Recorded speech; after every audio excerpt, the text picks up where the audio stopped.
5 signs na ikaw ay nasa isang situationship. Pag-usapan natin yan dito sa video. Again, this is Lordy, ang tito mong psychologist.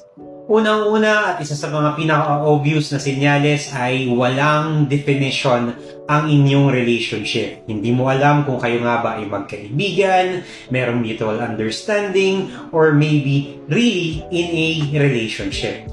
Hindi rin kayo exclusively dating. Hindi naman FUBU.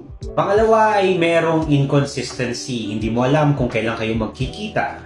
Hindi mo alam kung kailan kayo mag-uusap. Minsan siya ay nandyan, minsan siya ay wala. Pangatlo ay ang kawalan ng plano para sa hinaharap. Hindi mo alam kung ito nga ba ay tutungo sa isang totoong relasyon or maybe even marriage, companionship, or some other forms of relationship. Yung tipong hindi ka rin sigurado kung may patutunguhan nga ba ang inyong pagkikita. Maaaring iniisip mo lang na ito ay ginagawa nyo para kayo'y magkakilala pa.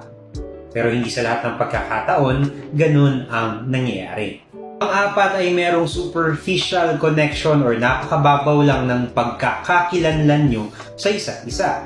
Maaaring alam nyo lang ang inyong mga first name, kung ano ang inyong ginagawa, pero ang iba pang detalye tungkol sa inyong katauhan ay hindi pa naisisiwalat or nasasabi. Or baka nga wala namang talagang balak sabihin. Pang-lima ay pag ang inyong relasyon, pagkikita, or pagsasama ay nakabase lang sa convenience or necessity at that certain point in their life.